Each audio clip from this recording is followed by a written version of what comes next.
প্রিয় দর্শক, আসসালামু আলাইকুম। সলমান কাশ্মীর ইস্যুতে যেখানে ভারত পাকিস্তানের বন্ধু রাষ্ট্র নিয়ে সারা বিশ্বব্যাপী আলোচনা হচ্ছে, যেখানে আমাদের দুর্নিকটবর্তী রাষ্ট্র চীন এবং মধ্যপ্রাচ্যের পরাশক্তি বলে খ্যাত তুরস্ক পাকিস্তানের পেছনে এসে দাঁড়িয়েছে, যেখানে মার্কিন যুক্তরাষ্ট্রের মতো পরাশক্তিধর রাষ্ট্র নিজেদেরকে নিরপেক্ষ বলে জানান দিতে বাধ্য হয়েছে, সেখানে পাকিস্তানের ওই সীমান্তবর্তী দেশ, মুসলিম সংখ্যাগরিষ্ঠ দেশ আফগানিস্তান ভারতের সাথে নতুন করে এলাইভুক্ত হয়েছে, নিজেদেরকে ভারতের বন্ধু বলে জানান দিয়েছে।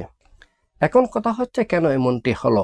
এমন পরিস্থিতি তৈরি হওয়ার পেছনে যে বিষয়গুলো কাজ করেছে, তন্মধ্যে অন্যতম হচ্ছে ভূরাজনীতি। ভূরাজনৈতিক বাস্তবতায় মূলত আফগানিস্তান ভারতের সাথে বন্ধুত্ব করতে বাধ্য হয়েছে, আর এর পেছনে কাজ করেছে মার্কিন যুক্তরাষ্ট্রের মতো সুপার পাওয়ার রাষ্ট্র। আমরা সকলেই জানি, মার্কিন যুক্তরাষ্ট্র চীনের ক্রমবর্ধমান আধিপত্যকে হ্রাস করার জন্য বিশ্বব্যাপী কাজ করে যাচ্ছে, বিশেষ করে ইন্দো প্যাসিফিক অঞ্চলে। উদাহরণ হিসেবে আমরা বলতে পারি, মধ্যপ্রাচ্য থেকে আরব সাগর, ভারত মহাসাগর হয়ে মালাক্কা প্রণালীর মধ্য দিয়ে দক্ষিণ চীন সাগর হয়ে চীনে জ্বালানি শক্তি ঢোকার যে পথ রয়েছে, সে পথটি যে কোনো সময় যে কোনো মুহূর্তে মার্কিন যুক্তরাষ্ট্র চাইলে বন্ধ করে দিতে পারে। আর তাই আগে থেকে চীন এ পথের বিকল্প পথ তৈরি করার জন্য উদ্যোগ গ্রহণ করেছে। আর এই জন্য মধ্যপ্রাচ্য থেকে জ্বালানি শক্তি চীনে নিয়ে যাওয়ার জন্য চীন আরব সাগর হয়ে পাকিস্তানের গোয়াদার সমুদ্র বন্দর হয়ে বেলুচিস্তানের মধ্য দিয়ে চীনের জিনজিয়াং প্রদেশ পর্যন্ত একটি পথকে কল্পনা করেছে, যে পথের অবকাঠামোগত উন্নয়নের জন্য চীন ইতিমধ্যে বিলিয়ন বিলিয়ন ডলার খরচ করেছে।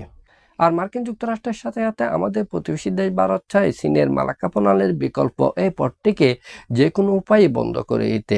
আর এই জন্য মার্কিন যুক্তরাষ্ট্রের সাহায্য সহযোগিতা নিয়ে ভারত আফগানিস্তানের তালেবানের সাথে নতুন করে বন্ধুত্ব করেছে, যাতে করে পাকিস্তানের বেলুচিস্তানে অস্থিতিশীলতা তৈরি করা যায়। মূলত এই জন্যই আফগানিস্তানের তালেবান ভারতের সাথে নতুন করে বন্ধুত্ব করেছে, এলাইভুক্ত হয়েছে, যা মূলত পাকিস্তানের সাথে চীনের বন্ধুত্ব আরও মজবুত করবে।